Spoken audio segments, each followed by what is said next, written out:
कंस की मृत्यु के बाद कंस की दोनों पत्नियां विधवा हो गई थी।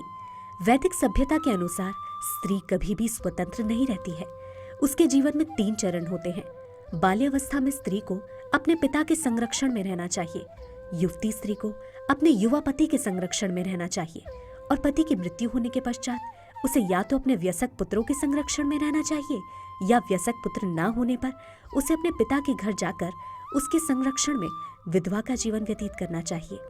ऐसा प्रतीत होता है कि कंस के कोई व्यसक पुत्र नहीं थे, इसलिए विधवा होने पर उसकी पत्नियां अपने पिता के संरक्षण में चली गई। कंस की 2 रानियां थीं, एक का नाम अस्ति था और दूसरी का प्राप्ति। वो दोनों ही बिहार प्रदेश, उन दिनों में मगधराज के नाम से प्रसिद्ध के स्वामी राजा जरासन की पुत्रियां थीं। घर पहुंचकर दोनों रानियों ने कंस की मृत्यु के उपरांत अपनी विषम स्थिति का विवरण अपने पिता को दिया। कंस के वध के कारण उनकी दयनीय दशा के विषय में सुनकर मगधराज जरासंध शोकाकुल हुआ। कंस की मृत्यु का समाचार प्राप्त होते ही जरासंध ने पृथ्वी को यदुवंशियों से रहित करने का निश्चय कर लिया। उसने निश्चय किया कि क्योंकि कृष्ण ने कंस का वध किया था, इसलिए समस्त यदुवंश का नाश कर देना चाहिए। उसने अपने अगणित सैन्य व्यूहों सहित मथुरा के राज्य पर आक्रमण करने के लिए विशाल स्तर पर प्रबंध करना प्रारंभ कर दिया।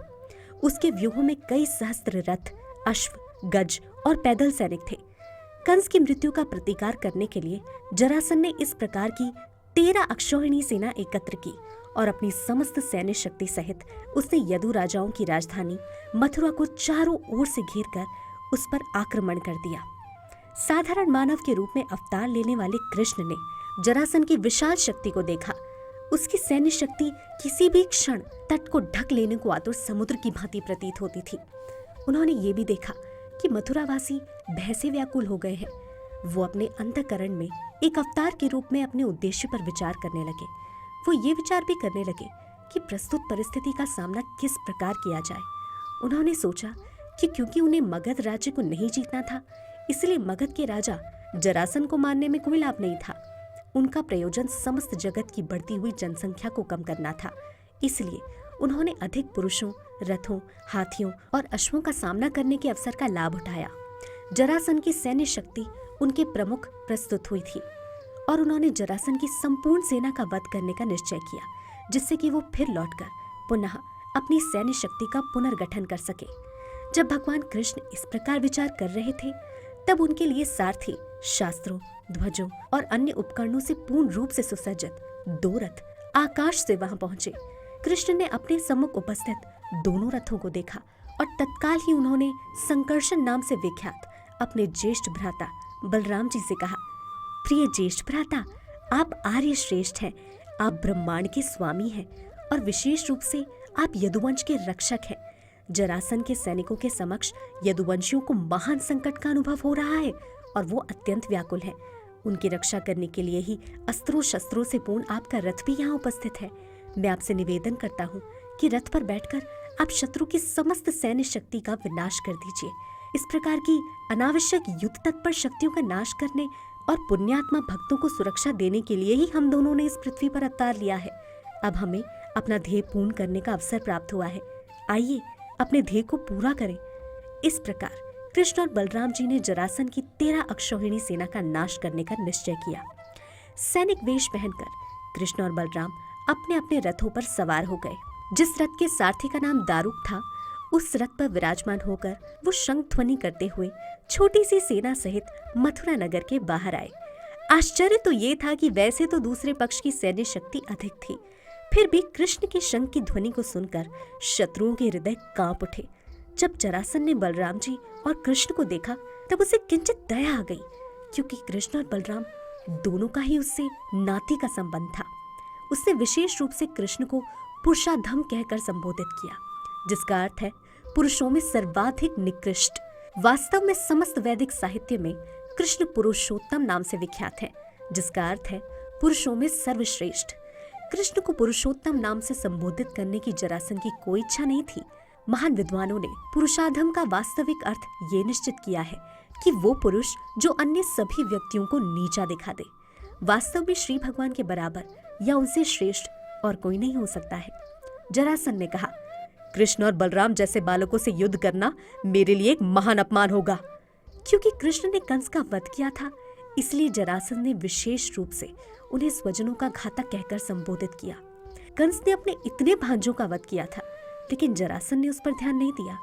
क्योंकि कृष्ण ने अपने मामा कंस का वध किया था, इसलिए जरासंध ने उनकी आलोचना करने का प्रयास किया।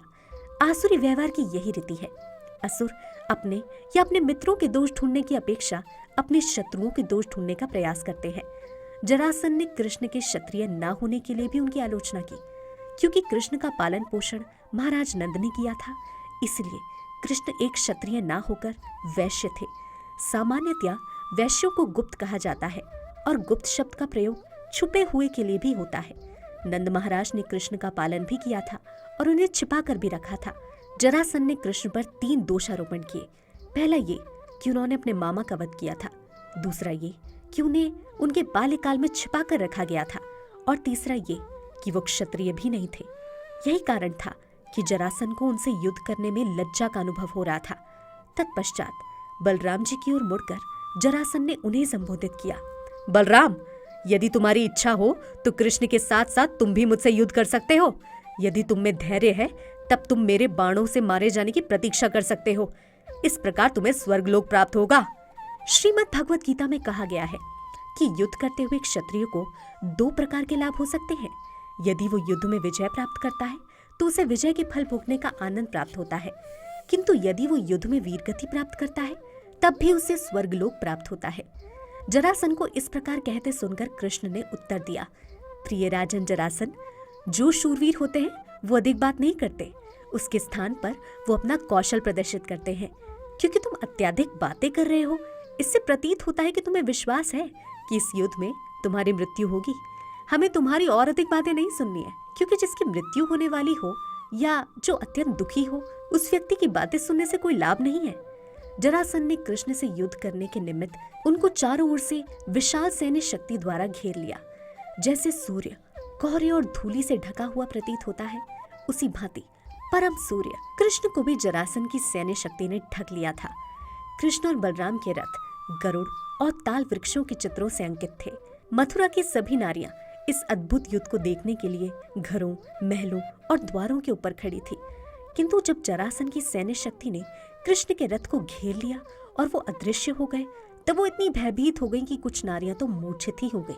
कृष्ण ने स्वयं को जरासंध की सैन्य शक्ति से अभिभूत हुआ पाया। उनके मुट्ठी भर सैनिकों को जरासंध की सेना व्याकुल कर रही थी। इसलिए कृष्ण ने तत्काल ही शारंग नामक अपना धनुष उठा लिया। कृष्ण ने अपने तरकश में से एक के बाद एक बाण निकालकर उन्हें धनुष की डोरी पर रखकर शत्रु की ओर मारना प्रारंभ कर दिया। उनके बाणों का लक्ष्य इतना अचूक था कि जरासंध के हाथी, अश्व और पैदल सैनिक अति शीघ्र मारे गए।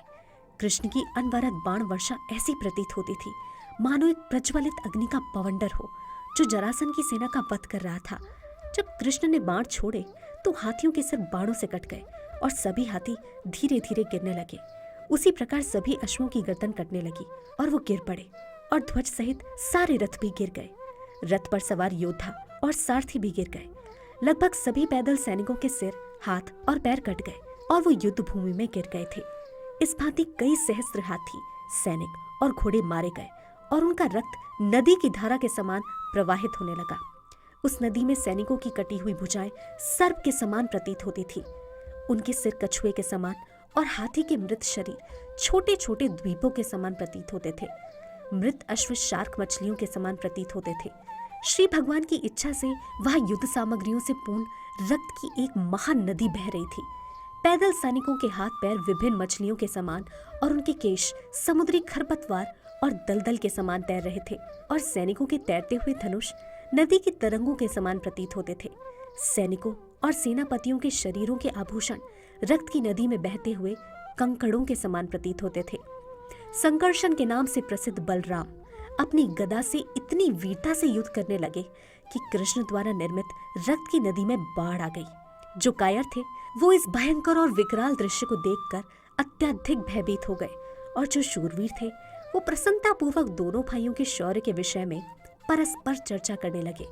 वैसे तो जरासंध के पास सैन्य शक्ति का एक विशाल सागर था, फिर भी बलराम जी और भगवान श्री कृष्ण के युद्ध ने पूरी स्थिति को सामान्य युद्ध से कहीं बढ़कर एक भयंकर दृश्य में परिवर्तित कर दिया था। साधारण मस्तिष्क वाले व्यक्ति सोच भी नहीं सकते हैं कि ये किस प्रकार संभव हुआ। किंतु जब इन गतिविधियों को श्री भगवान की लीला मान ले, जिनकी इच्छा से प्रत्येक वस्तु संभव है, तब ये बात समझी जा सकती है। श्री भगवान अपनी इच्छा मात्र से सृष्टि की रचना, पालन और संहार करते हैं। उनके लिए शत्रु से युद्ध करते हुए विनाश का इतना विशाल दृश्य निर्मित करना कोई इतनी अद्भुत घटना नहीं है। किंतु फिर भी क्योंकि कृष्ण और बलराम जी जरासंध से साधारण मानवों की भांति युद्ध कर रहे थे, इसलिए ये घटना अद्भुत प्रतीत हुई। जब जरासंध के सभी सैनिकों का वध हो गया था और वो अकेला ही जीवित बचा था, तो निश्चित रूप से वो उस समय अत्यंत निराश हो गया। जिस प्रकार एक सिंह महान शक्ति से दूसरे सिंह को पकड़ता है, उसी प्रकार श्री बलराम जी ने तत्काल उसे बंदी बना लिया। किंतु जब वो जरासंध को साधारण डोरी या वरुण पाश से बांध रहे थे, तब भविष्य की एक अन्य बड़ी योजना का विचार करके कृष्ण ने उनसे कहा कि जरासंध को बंदी न बनाए। तदनंतर कृष्ण ने जरासंध को मुक्त कर दिया। जरासंध महान शूरवीर योद्धा था, इसलिए इस पराजय से वो अत्यंत लज्जित हुआ। उसने निश्चय किया कि अब वो राजा का जीवन व्यतीत नहीं करेगा, बल्कि अपने राजा के पद का त्याग करके वन में जाकर कठोर संयम और तपस्या करते हुए ध्यान का अभ्यास करेगा। जब वो अपने अन्य मित्र नृपों के साथ घर लौट रहा था, तब उन्होंने उसे संन्यास न ग्रहण करने की मंत्रणा दी। उन्होंने उससे कहा कि वो निकट भविष्य में कृष्ण से पुनः युद्ध करने के निमित्त शक्ति एकत्र करे। जरासंध के मित्र राजा उसे उपदेश देने लगे कि सामान्यतः यदु राजाओं की शक्ति द्वारा उसकी पराजय संभव नहीं थी, किंतु उसकी जो पराजय हुई थी उसका कारण केवल उसका दुर्भाग्य था। राजाओं ने जरासंध को प्रोत्साहित किया। उन्होंने कहा कि उसका युद्ध कौशल निश्चित रूप से शौर्यपूर्ण था, इसलिए उसे अपनी पराजय को इतनी गंभीरता से नहीं लेना चाहिए। उसकी पराजय का कारण उसके विगत कर्म थे, उसके युद्ध कौशल में कोई दोष नहीं था। इस प्रकार मगध देश का राजा जरासंध अपनी समस्त शक्ति खोकर और बंदी बनाए जाने और उसके पश्चात मुक्त किए जाने पर अपमानित होकर अपने राज्य को लौटने के अतिरिक्त और कुछ न कर सका। इस प्रकार भगवान श्री कृष्ण ने जरासंध के सैनिकों पर विजय प्राप्त की। वैसे तो जरासंध की तुलना में कृष्ण की सेना छोटी सी थी, फिर भी उनकी सेना की अल्प मात्रा भी क्षति नहीं हुई। जबकि जरासंध के सभी सैनिक मारे गए, उस समय स्वर्ग के निवासी अत्यंत प्रसन्न हो गए और श्री भगवान का यशगान एवं उन पर पुष्प वर्षा करके उनको प्रणाम करने लगे। उन्होंने इस विषय की अत्यंत प्रशंसा की। जरासंध अपने राज्य को लौट गया और इस प्रकार मथुरा नगर पर निकट भविष्य में आक्रमण का भय नहीं रहा। मथुरा के नागरिकों ने व्यावसायिक गायकों जैसे सूत, मागधों और सुंदर गीतों की रचना में पटु कवियों से सम्मिलित गान का आयोजन किया। वो कवि और गायक कृष्ण के विजय का यशगान करने लगे।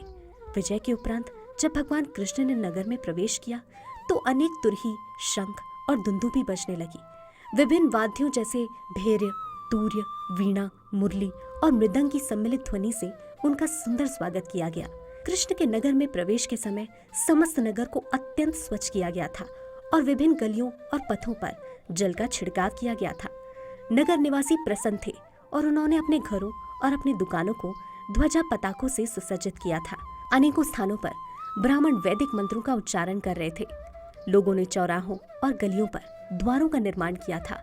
सुंदरता से सज्जित मथुरा नगरी में कृष्ण के उल्लासित भाव से प्रवेश करने के समय मथुरा की नारियों और कन्याओं ने इस अवसर को और अधिक शुभ बनाने के लिए विभिन्न प्रकार की पुष्पमालाएं बनाई। वैदिक रीति के अनुसार उन्होंने ताजी दुर्वा मिश्रित दही लिया और विजयोल्लास को और अधिक शुभ बनाने के लिए उसे इधर उधर छिड़कने लगी। जब कृष्ण गलियों से होकर गए, तब सभी स्त्रियां अत्यंत स्नेह से उनका दर्शन करने लगी। कृष्ण और बलराम रण क्षेत्र में एकत्र हुए आभूषण और रत्नादि अनेक प्रकार की सामग्री लिए जा रहे थे, जिसे उन्होंने राजा उग्रसेन को उपहार में दिया। इस प्रकार कृष्ण ने अपने नाना के प्रति आदर प्रदर्शित किया, क्योंकि उस समय उग्रसेन ही यदुवंश के राजा थे।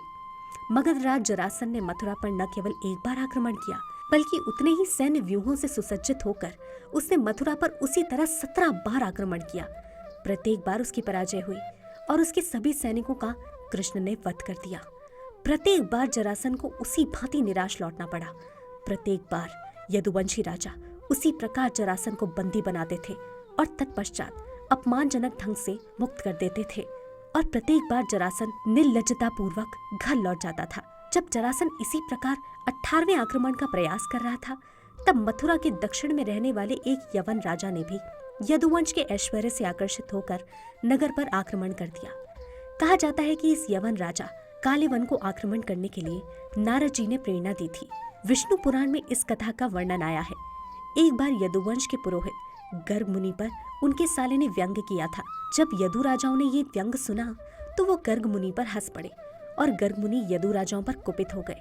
इसलिए उन्होंने निश्चय किया कि वो ऐसे किसी व्यक्ति को उत्पन्न करेंगे जिससे यदुवंश भयभीत रहेगा। इसीलिए उन्होंने शिवजी को प्रसन्न करके एक पुत्र का वरदान प्राप्त किया। एक यवन राजा की पत्नी के गर्भ से उन्होंने ये पुत्र कालेवन उत्पन्न किया। इस कालेवन ने नारद जी से पूछा, जगत में सर्वाधिक शक्तिशाली राजा कौन है? नारद जी ने उसे जानकारी दी कि यदुवंशी सर्वाधिक शक्तिशाली है। श्री नारद मुनि से इस प्रकार जानकारी प्राप्त करके कालेवन ने मथुरा नगरी पर उसी समय आक्रमण कर दिया जब जरासन उस पर 98वीं बार आक्रमण करने का प्रयास कर रहा था। कालेवन जगत के एक ऐसे राजा के साथ युद्ध घोषित करने को अत्यंत उत्सुक था जो उसके लिए उपयुक्त प्रतिद्वंदी हो, किंतु उसे अभी तक कोई उपयुक्त प्रतिद्वंदी प्राप्त नहीं हुआ था। अब श्री नारद मुनि द्वारा मथुरा के विषय में जानकारी प्राप्त होने पर उसने इस नगर पर आक्रमण करना बुद्धिमानी समझा। मथुरा पर आक्रमण करते समय वो अपने साथ 3 करोड़ यवन सैनिक लाया था। जब मथुरा इस प्रकार घिर गई तब भगवान कृष्ण विचार करने लगे कि जरासन और कालेवन नामक 2 भयानक शत्रुओं के आक्रमण के भय के कारण यदुवंश घोर विपत्ति में है। समय कम होता जा रहा था। कालेवन ने पहले से ही मथुरा को चारों ओर से घेर लिया था। उसे आशा थी कि पहले 17 प्रयासों में जितनी सैन्य टुकड़ियां थी उतनी ही टुकड़ियां पुनः लेकर जरासन भी अगले दिन आ जाएगा। कृष्ण को विश्वास था कि अब जबकि कालेवन भी मथुरा पर आक्रमण कर रहा है, उसी समय मथुरा को जीतने के अवसर का लाभ जरासन अवश्य उठाएगा। इसलिए उन्होंने मथुरा नगर की सुरक्षा के लिए 2 सैनिक बिंदुओं पर पहले से प्रबंध करना उचित समझा। यदि कृष्ण और बलराम दोनों एक स्थान पर कालेवन से युद्ध कर रहे होते तो जरासन दूसरे स्थान में आकर पूरे यदु परिवार पर आक्रमण करके अपना बदला ले सकता है। जरासन अत्यंत बलशाली था और 17 बार पराजित होने के कारण वो यदु परिवार के सदस्य की निर्दयता पूर्वक हत्या कर सकता था। इसलिए उन्हें बंदी बनाकर अपने राज्य में ले जा सकता था। इसलिए कृष्ण ने ऐसे स्थान पर एक अजेय दुर्ग का निर्माण करने का निश्चय किया जहाँ कोई भी द्विपद जीव, चाहे वो मनुष्य हो या असुर, प्रवेश न कर सके। उन्होंने अपने संबंधियों को उस दुर्ग में रखने का निश्चय किया जिससे स्वयं कृष्ण शत्रुओं से युद्ध करने के लिए मुक्त रह सके। ऐसा प्रतीत होता है कि पूर्व काल में द्वारका भी मथुरा राज्य का एक भाग था, क्योंकि श्रीमद् भागवतम में कहा गया है कि कृष्ण ने सागर के मध्य दुर्ग का निर्माण किया। कृष्ण द्वारा निर्मित दुर्ग के अवशेष आज भी द्वारका की खाड़ी में है। सर्वप्रथम उन्होंने 96 वर्ग मील में फैली हुई एक अत्यंत सुदृढ़ दीवार का निर्माण किया। ये दीवार भी समुद्र के अंदर थी। ये परकोटा अद्भुत था और विश्वकर्मा ने इसकी योजना बनाई और निर्माण किया। कोई साधारण शिल्पी सागर के मध्य ऐसे दुर्ग का निर्माण नहीं कर सकता था, किंतु विश्वकर्मा जैसा शिल्पकार, जिसे देवताओं में अभियंता माना जाता है, ब्रह्मांड के किसी भी भाग में कहीं भी ऐसी अद्भुत शिल्पकारी कर सकता है। यदि श्री भगवान के प्रबंध के द्वारा आकाश अंतरिक्ष में बारहीनता में विशालकाय ग्रहों को तैराया जा सकता है, तब सागर में 96 वर्ग मील के क्षेत्र में फैले हुए एक दुर्ग का शिल्पपूर्ण निर्माण कोई अति अद्भुत कार्य नहीं था। श्रीमद् भागवतम में कहा गया है कि सागर के मध्य में विकसित सुनिर्मित इस नवीन नगर में सुनियोजित मार्ग तथा गलियां थी। न केवल वहाँ सुनियोजित मार्ग व गलियां थी, बल्कि सुनियोजित पथ और उद्यान भी थे। उद्यान कल्प वृक्षों से पूर्ण थे। ये कल्प वृक्ष भौतिक जगत के साधारण वृक्षों की भांति नहीं थे। कल्प वृक्ष आध्यात्मिक जगत में पाए जाते हैं। कृष्ण की परम इच्छा से सब कुछ संभव है, इसलिए कृष्ण द्वारा निर्मित इस द्वारका नगर में कल्प वृक्ष लगाए गए थे। नगर में अनेक प्रासाद और गोपुर अथवा विशाल द्वार भी थे। बड़े मंदिरों में से कुछ में अभी भी गोपुर पाए जाते हैं। वो अत्यंत ऊंचे होते हैं और अत्यधिक कलात्मक ढंग से बनाए जाते हैं। इन प्रासादों और गोपुरों पर स्वर्णिम कलश थे। राजमहलों में अथवा द्वारों पर ये कलश शुभ शकुन माने जाते हैं। लगभग सभी प्रासाद गगनचुंबी थे। प्रत्येक घर में भूमिगत कक्षों में बड़े बड़े स्वर्ण और चांदी से निर्मित पात्रों में अन्न संचित रहता था। कक्षों में अनेक स्वर्णिम जल कलश थे। शयन कक्षों की सज्जा रत्नों से की गई थी। भूमि तल पर मरकत मणि की पच्चीकारी की गई थी। यदुवंशियों के उपास्य श्री विष्णु की मूर्ति नगर के प्रत्येक घर में स्थापित की गई थी। निवास स्थानों का प्रबंध इस प्रकार किया गया था कि विभिन्न जातियों, ब्राह्मणों, क्षत्रियों, वैश्यों और शूद्रों के अपने अपने स्थान थे। इससे ऐसा प्रतीत होता है कि उस समय भी जाति प्रथा प्रचलित थी। नगर के मध्य में एक और निवास स्थान था जिसका निर्माण विशेष रूप से राजा उग्रसेन के लिए किया गया था। सभी घरों में वो सर्वाधिक शोभायमान था। जब इंद्र देवता ने देखा कि कृष्ण अपनी रुचि के एक विशेष नगर का निर्माण कर रहे हैं, तब उन्होंने स्वर्ग के प्रसिद्ध परिजात पुष्प को उस नए नगर में लगाने के लिए भेजा। उन्होंने सुधर्मा नामक एक सभा भवन भी भेजा। इस सभागृह का विशेष गुण ये था कि इसके अंदर किसी भी बैठक में भाग लेने वाला व्यक्ति वृद्धावस्था की निर्बलता पर विजय प्राप्त कर सकता था। वरुण देवता ने मन की गति से दौड़ने में समर्थ एक श्वेत अश्व भेजा, जिसके कान काले थे। कुबेर ने भौतिक ऐश्वर्य की 8 सिद्धियों को प्राप्त करने की कला प्रदान की। इस प्रकार सभी देवता अपने अपने सामर्थ्य के अनुसार अपने अपने उपहार अर्पित करने लगे। सब मिलाकर 33 करोड़ देवता हैं और प्रत्येक को ब्रह्मांड के किसी विशेष विभाग का प्रबंध कार्य सौंपा गया है। श्री भगवान अपनी रुचि के एक नगर का निर्माण कर रहे थे। इस अवसर का लाभ उठाते हुए सभी देवताओं ने उन्हें अपने अपने उपहार अर्पित किए और इस प्रकार द्वारका नगर ब्रह्मांड में अद्वितीय बन गया। इससे इस बात की पुष्टि होती है कि निसंदेह देवता असंख्य हैं, किंतु वो श्री कृष्ण से स्वतंत्र नहीं है। जैसा कि चैतन्य चरितामृता में कहा गया है, श्री कृष्ण परम ईश्वर हैं और अन्य सब सेवक हैं। इसलिए सभी सेवकों ने ब्रह्मांड में कृष्ण की उपस्थिति का लाभ उठाकर उनकी सेवा करने का सुअवसर प्राप्त किया। इस उदाहरण का अनुसरण सभी को विशेष रूप से कृष्ण भक्तों को करना चाहिए, क्योंकि सबको अपनी अपनी योग्यता के द्वारा कृष्ण की सेवा करनी चाहिए। जब योजना अनुसार नवीन नगर का निर्माण पूर्ण हो गया, तब कृष्ण ने मथुरा के सभी नागरिकों को वहीं स्थानांतरित कर दिया और बलराम को नगर पिता बना दिया। इसके पश्चात उन्होंने बलराम जी से मंत्रणा की और कमल की माला धारण करके शस्त्रास्त्र उठाए बिना काले वन का सामना करने के लिए नगर से बाहर आए। काले वन ने मथुरा पर पहले ही घेरा डाल दिया था। किस प्रकार किया श्री कृष्ण ने काले वन का उद्धार, जानेंगे अगले एपिसोड में। हरे कृष्णा।